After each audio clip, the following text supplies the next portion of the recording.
ವೀಕ್ಷಕರೆಲ್ಲರಿಗೂ ನಮ್ಮ ವಾಹಿನಿಯ ವಿಶೇಷ ಕಾರ್ಯಕ್ರಮಕ್ಕೆ ಸ್ವಾಗತ. ಇವತ್ತಿನ ಈ ವಿಡಿಯೋದಲ್ಲಿ ನಾವು ವರ್ಷ 2024ರ ಏಪ್ರಿಲ್ ತಿಂಗಳಿನ 23 ಮತ್ತು 24ನೆಯ ತಾರೀಕಿನ ದಿನಗಳ ಧನು ರಾಶಿಯ ಫಲಗಳನ್ನು ತಿಳಿದುಕೊಳ್ಳಲಿದ್ದು, ಇಲ್ಲಿ ಈ ದಿನಗಳು ಧನು ರಾಶಿಯ ಜಾತಕದವರ ಪಾಲಿಗೆ ಹೇಗೆ ಸಾಬೀತಾಗಲಿವೆ, ಜೊತೆಗೆ ಈ ದಿನಗಳಂದು ಗ್ರಹ ನಕ್ಷತ್ರಗಳ ಸ್ಥಿತಿಗತಿಗಳು ಹೇಗಿರಲಿವೆ ಮತ್ತು ಇವುಗಳ ಪ್ರಭಾವ ಇಲ್ಲಿ ಧನು ರಾಶಿಯ ಜಾತಕದವರ ಪಾಲಿಗೆ ಹೇಗೆ ಸಾಬೀತಾಗಲಿವೆ ಅನ್ನೋದೆಲ್ಲವನ್ನ ಇಲ್ಲಿ ವಿಸ್ತಾರ ರೂಪದಲ್ಲಿ ಅರಿತುಕೊಳ್ಳೋಣ. ವಿಡಿಯೋ ಪ್ರಾರಂಭಿಸುವುದಕ್ಕೂ ಮುನ್ನ ಎಂದಿನಂತೆ ನಮ್ಮ ವಿನಂತಿ ಎಂದರೆ, ನೀವಿನ್ನೂ ನಮ್ಮ ಚಾನಲ್ ಅನ್ನು ಸಬ್ಸ್ಕ್ರೈಬ್ ಮಾಡಿಲ್ಲವೆಂದರೆ ದಯವಿಟ್ಟು ಈಗಲೇ ನಮ್ಮ ಚಾನಲ್ ಅನ್ನು ಸಬ್ಸ್ಕ್ರೈಬ್ ಮಾಡಿ. ಜೊತೆಗೆ ನಮ್ಮೆಲ್ಲ ವಿಡಿಯೋಗಳ ನಿರಂತರ ಅಪ್ಡೇಟ್ಸ್ಗಳಿಗಾಗಿ ತಪ್ಪದೇ ಪಕ್ಕದಲ್ಲಿರುವ ಬೆಲ್ ಐಕಾನ್ ಬಟನ್ ಕೂಡ ಕ್ಲಿಕ್ ಮಾಡಿ. ವೀಕ್ಷಕರೇ, ಇಲ್ಲಿ ಮೊದಲು ಈ ಎರಡೂ ದಿನಗಳ ದೈನಿಕ ಫಲಗಳನ್ನು ತಿಳಿದುಕೊಳ್ಳುವುದಕ್ಕೂ ಮುನ್ನ ಈ ಎರಡೂ ದಿನಗಳ ಗ್ರಹ ನಕ್ಷತ್ರ ಮತ್ತು ಇಲ್ಲಿ ಉಂಟಾಗಲಿರುವ ಯೋಗಗಳ ಕುರಿತಾದ ಮಾಹಿತಿಯನ್ನು ಅರಿತುಕೊಳ್ಳೋಣ.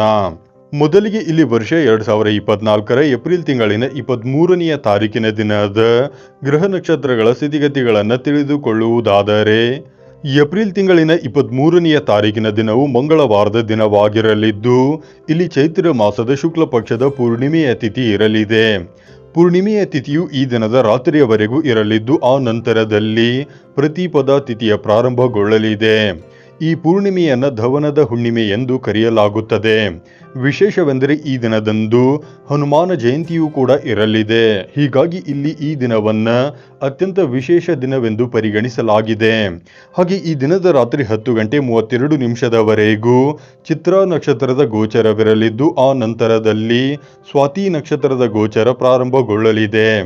ಜೊತೆಗೆ ಈ ದಿನದ ರಾತ್ರಿಯವರೆಗೂ ವಜ್ರ ಹೆಸರಿನ ಯೋಗವಿರಲಿದ್ದು, ಆ ನಂತರದಲ್ಲಿ ಸಿದ್ಧಿ ಹೆಸರಿನ ಯೋಗದ ಪ್ರಾರಂಭಗೊಳ್ಳಲಿದೆ.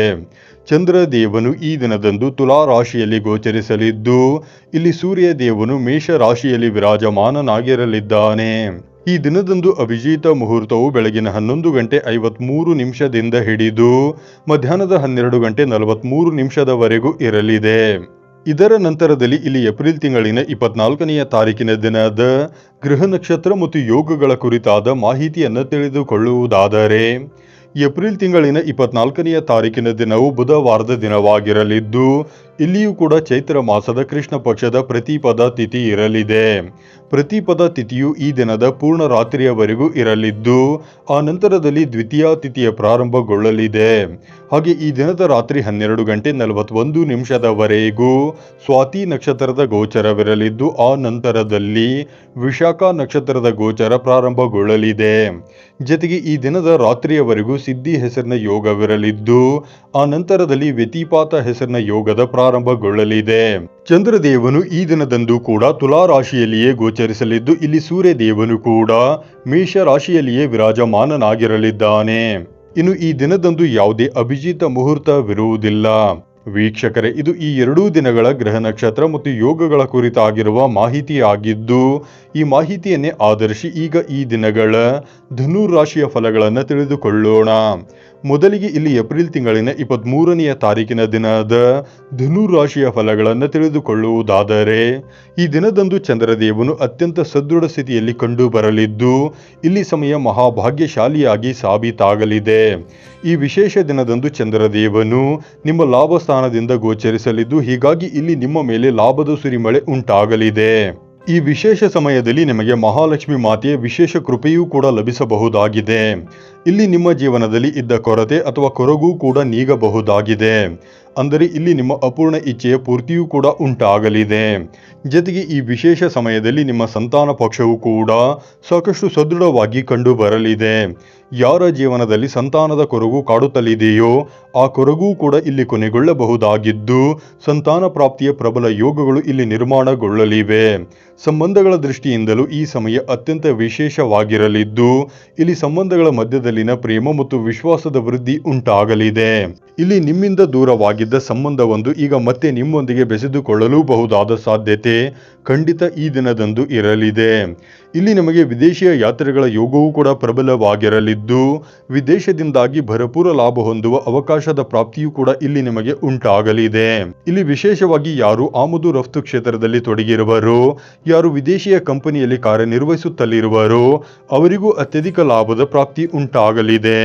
ಈ ವಿಶೇಷ ದಿನದಂದು ಭಾಗ್ಯದ ಭರಪೂರ ಸಹಕಾರವೂ ಕೂಡ ನಿಮಗೆ ಲಭಿಸಲಿದ್ದು ಇಲ್ಲಿ ನಿಮಗೆ ಸ್ಟಾಕ್ ಮಾರ್ಕೆಟ್ ಕಮೋಡಿಟಿ ಸೆಕ್ಟರ್ನಿಂದಲೂ ಉತ್ತಮ ಆದಾಯದ ಪ್ರಾಪ್ತಿ ಉಂಟಾಗಲಿದೆ. ಜೊತೆಗೆ ಇಲ್ಲಿ ನಿಮಗೆ ಸರ್ಕಾರಿ ಕಾರ್ಯಗಳಲ್ಲಿ ಉಂಟಾಗಿದ್ದ ಅಡೆತಡೆಗಳು ಕೂಡ ದೂರವಾಗಲಿದ್ದು ಇಲ್ಲಿ ನಿಮ್ಮ ಸರ್ಕಾರಿ ಕಾರ್ಯಗಳು ಸರಾಗವಾಗಿ ಮುನ್ನಡೆಯಲಿವೆ. ಇಲ್ಲಿ ರಾಜಕೀಯ ಕ್ಷೇತ್ರದಲ್ಲಿರುವ ಜಾತಕದವರ ಪಾಲಿಗೂ ಸಮಯ ಅತ್ಯಂತ ವಿಶೇಷವಾಗಿ ಕಂಡು ಬರಲಿದ್ದು ಇಲ್ಲಿ ನಿಮ್ಮ ಮಾನ ಪ್ರತಿಷ್ಠೆಯಲ್ಲಿ ವೃದ್ಧಿ ಉಂಟಾಗಲಿದೆ. ಹಾಗೆ ಇಲ್ಲಿ ನಿಮಗೆ ರಾಜಕೀಯದಲ್ಲಿ ಪ್ರಮುಖ ಜವಾಬ್ದಾರಿಯೊಂದು ಕೂಡ ಲಭಿಸಲಿದ್ದು ಈ ಸಂಬಂಧ ನಿಮಗೆ ಅತೀವ ಸಂತಸವೂ ಕೂಡ ಉಂಟಾಗಲಿದೆ. ಈ ಸಮಯ ಅತ್ಯಂತ ವಿಶೇಷವಾಗಿರಲಿದ್ದು ಇಲ್ಲಿ ನಿಮ್ಮ ವ್ಯಾಪಾರ ಮತ್ತು ನೌಕರಿಯಲ್ಲಿ ಏನಾದರೊಂದು ಸಕಾರಾತ್ಮಕ ಬೆಳವಣಿಗೆ ಉಂಟಾಗಲಿದ್ದು ಇದು ನಿಮ್ಮ ಸಂತಸಕ್ಕೆ ಇಲ್ಲಿ ಕಾರಣವಾಗಿರಲಿದೆ. ಇನ್ನು ಇದರ ನಂತರದಲ್ಲಿ ಇಲ್ಲಿ ಏಪ್ರಿಲ್ ತಿಂಗಳಿನ 24ನೆಯ ತಾರೀಕಿನ ದಿನದ ಕುರಿತಾಗಿ ತಿಳಿದುಕೊಳ್ಳುವುದಾದರೆ ಈ ದಿನದಂದು ಕೂಡ ಚಂದ್ರದೇವನು ತುಲಾ ರಾಶಿಯ ಮೂಲಕ ನಿಮ್ಮ ಲಾಭ ಸ್ಥಾನದಲ್ಲಿಯೇ ಗೋಚರಿಸಲಿದ್ದಾನೆ. ಹೀಗಾಗಿ ಇಲ್ಲಿ ಕಡಿಮೆ ಕರ್ಮ ಅಧಿಕ ಲಾಭದ ಯೋಗವಿರಲಿದೆ.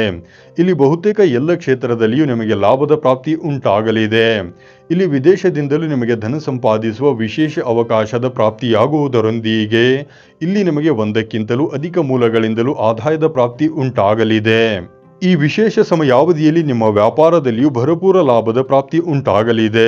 ಇಲ್ಲಿ ಸ್ಟಾಕ್ ಮಾರ್ಕೆಟ್ ಕಮೋಡಿಟಿ ಸೆಕ್ಟರ್ನಲ್ಲಿಯೂ ನಿಮಗೆ ನಿರೀಕ್ಷಿತ ಧನ ಲಾಭದ ಯೋಗವಿರಲಿದೆ. ಇಲ್ಲಿ ವಿದ್ಯಾರ್ಥಿಗಳಿಗೂ ಕೂಡ ಉತ್ತಮ ಫಲಗಳ ಪ್ರಾಪ್ತಿ ಉಂಟಾಗಲಿದ್ದು ಇಲ್ಲಿ ವಿದ್ಯಾರ್ಥಿಗಳು ಓದಲು ಕುಳಿತುಕೊಳ್ಳುತ್ತಾರಾದರೆ ಖಂಡಿತ ಏಕಾಗ್ರತೆಯ ಪ್ರಾಪ್ತಿ ಉಂಟಾಗಲಿದೆ. ಈ ಸಮಯವು ರಿಲೇಶನ್ಶಿಪ್ ಮತ್ತು ಮ್ಯಾರಿಡ್ ಲೈಫ್ ಸಂಬಂಧವು ವಿಶೇಷವಾಗಿರಲಿದ್ದು ಖಂಡಿತ ಇಲ್ಲಿ ನಿಮಗೆ ಮಧುರತೆಯ ಅನುಭೂತಿ ಉಂಟಾಗಲಿದೆ. ಇಲ್ಲಿ ಯಾರದ್ದಾದರೂ ಮುಂದೆ ನಿಮ್ಮ ಪ್ರೇಮ ಪ್ರಸ್ತಾವವನ್ನು ಇಡುವಿರಾದರೆ ಖಂಡಿತ ನಿಮ್ಮ ಪ್ರೇಮ ಪ್ರಸ್ತಾವವನ್ನು ಸ್ವೀಕರಿಸಲು ಬಹುದಾದ ಸಾಧ್ಯತೆ ಇರಲಿದೆ. ಇಲ್ಲಿ ಹಲವರು ಲವ್ ಕಮ್ ಅರೇಂಜ್ ಮ್ಯಾರೇಜ್ ಸಂಬಂಧವು ಯೋಚಿಸಲಿದ್ದು ಈ ಸಂಬಂಧ ಮುಂದುವರಿಯಬಹುದಾಗಿದೆ. ಇಲ್ಲಿ ಸಂತಾನದ ಕೊರತೆಯಿಂದ ಕೊರಗುತ್ತಿರುವವರ ಪಾಲಿಗೂ ಸಮಯ ಅತ್ಯಂತ ಉಚಿತವಾಗಿರಲಿದ್ದು ಈ ದಿನದಂದು ನಿಮಗೆ ಸಂತಾನ ಸಂಬಂಧಿ ಏನಾದರೂ ಮುನ್ಸೂಚನೆಯು ದೊರೆಯಬಹುದಾಗಿದೆ. ಜೊತೆಗೆ ಇಲ್ಲಿ ನಿಮ್ಮ ಸಂತಾನ ಸಂಬಂಧಿ ಏನಾದರೂ ಸಮಸ್ಯೆಗಳು ಬಾಧಿಸುತ್ತಲಿದ್ದಾರೆ ಅಥವಾ ಅವರ ಕಾರ್ಯಗಳಲ್ಲಿ ಅಡೆತಡೆಗಳು ಕಂಡು ಬರುತ್ತಲಿದ್ದಾರೆ ಈ ದಿನದಂದು ಆ ಎಲ್ಲ ಸಮಸ್ಯೆಗಳ ಅಂತ್ಯವಾಗುವುದರ ಮೂಲಕ ಅವರ ಕೆಲಸ ಕಾರ್ಯಗಳು ಇಲ್ಲಿ ಸರಾಗವಾಗಿ ಸಂಪನ್ನವಾಗಲಿವೆ. ಇಲ್ಲಿ ರಾಜಕೀಯ ಕ್ಷೇತ್ರದಲ್ಲಿಯೂ ನೀವು ಉತ್ತಮ ಹಿಡಿತ ಹೊಂದಿರಲಿದ್ದು ಇಲ್ಲಿ ಸರ್ಕಾರದ ಕಡೆಯಿಂದಲೂ ಲಾಭವನ್ನು ಹೊಂದಲಿದ್ದೀರಿ. ಈ ಸಮಯದಲ್ಲಿ ನಿಮಗೆ ವಿಶೇಷವಾಗಿ ಸರ್ಕಾರಿ ನೌಕರಿಯ ಯೋಗವೂ ಕೂಡ ಪ್ರಬಲವಾಗಿರಲಿದೆ. ಅಥವಾ ಈ ಮೊದಲಿನಿಂದಲೇ ಸರ್ಕಾರಿ ನೌಕರಿಯಲ್ಲಿದ್ದರೆ ಇಲ್ಲಿ ಇನ್ಕ್ರಿಮೆಂಟ್ ಪ್ರಮೋಷನ್ನ ಭಾಗ್ಯ ಲಭಿಸಲಿದೆ. ಇಲ್ಲಿ ದೀರ್ಘಕಾಲದಿಂದಲೂ ನಿಮ್ಮ ಸಂಬಂಧಗಳು ನಿಮ್ಮಿಂದ ಮುನಿಸಿಕೊಂಡಿದ್ದರೆ ಆ ಸಂಬಂಧಗಳನ್ನು ಸಹ ಇಲ್ಲಿ ನೀವು ಸಂತೈಸಲು ಸಾಧ್ಯವಾಗಲಿದೆ. ಈ ಸಮಯ ಅದೆಷ್ಟು ಫಲಪ್ರದವಾಗಿರಲಿದೆ ಎಂದರೆ ಇಲ್ಲಿ ಖಂಡಿತ ನೀವು ಈ ಸಮಯವನ್ನು ಪರಿಪೂರ್ಣ ರೀತಿಯಲ್ಲಿ ಎಂಜಾಯ್ ಮಾಡಲು ಸಾಧ್ಯವಾಗಲಿದೆ. ಇಲ್ಲಿ ಪ್ರತಿಕ್ಷಣವೂ ಕೂಡ ನಿಮ್ಮ ಹಕ್ಕಿನಲ್ಲಿಯೇ ಇರಲಿದ್ದು ಹೀಗಾಗಿ ಇಲ್ಲಿ ನಿಮ್ಮ ಬಹುತೇಕ ಕೆಲಸ ಕಾರ್ಯಗಳಲ್ಲಿ ಲಾಭವನ್ನು ಹೊಂದಲಿದ್ದೀರಿ. ಒಟ್ಟಾರೆಯಾಗಿ ಇಲ್ಲಿ ಈ 2 ದಿನಗಳು ನಿಮ್ಮ ಪಾಲಿಗೆ ಲಾಭದಾಯಕವಾಗಿ ಸಾಬೀತಾಗಲಿದ್ದು ತಪ್ಪದೆ ಈ ಸಮಯದ ಸದುಪಯೋಗ ಪಡೆದುಕೊಳ್ಳಬೇಕಾಗುವುದು. ಇನ್ನು ಈ 2 ದಿನಗಳಂದು ನೀವು ತಪ್ಪದೆ ಆಂಜನೇಯ ಸ್ವಾಮಿಯ ದೇವಸ್ಥಾನದಲ್ಲಿ ಕುಳಿತು ಹನುಮಾನ ಚಾಲೀಸವನ್ನು ಪಠಿಸುವುದು ಜೊತೆಗೆ ತಪ್ಪದೆ ನಿಮ್ಮ ಹಣೆಯ ಮೇಲೆ ಚಂದನದ ತಿಲಕವಿಟ್ಟುಕೊಳ್ಳುವುದು ಮಾಡಬೇಕು. ಇದರಿಂದಾಗಿ ಈ ದಿನಗಳು ನಿಮ್ಮ ಪಾಲಿಗೆ ಹೆಚ್ಚು ಸಮೃದ್ಧಿಯನ್ನು ಹೊತ್ತು ತರಲಿವೆ. ವೀಕ್ಷಕರೇ, ಇದು ಈ 2 ದಿನಗಳ ಧನು ರಾಶಿಯ ಫಲಗಳ ಸಂಪೂರ್ಣ ಮಾಹಿತಿಯಾಗಿದ್ದು ಈ ಮಾಹಿತಿ ನಿಮಗೆ ಇಷ್ಟವಾದರೆ ದಯವಿಟ್ಟು ವಿಡಿಯೋವನ್ನು ಲೈಕ್ ಮತ್ತು ಶೇರ್ ಮಾಡಿ. ಹಾಗೆ ಚಾನಲ್ ಸಬ್ಸ್ಕ್ರೈಬ್ ಮಾಡುವುದರೊಂದಿಗೆ ನಮ್ಮೆಲ್ಲ ವಿಡಿಯೋಗಳ ನಿರಂತರ ಅಪ್ಡೇಟ್ಸ್ಗಳಿಗಾಗಿ ತಪ್ಪದೇ ಪಕ್ಕದಲ್ಲಿರುವ ಬೆಲ್ ಐಕಾನ್ ಬಟನ್ ಕೂಡ ಕ್ಲಿಕ್ ಮಾಡಿ.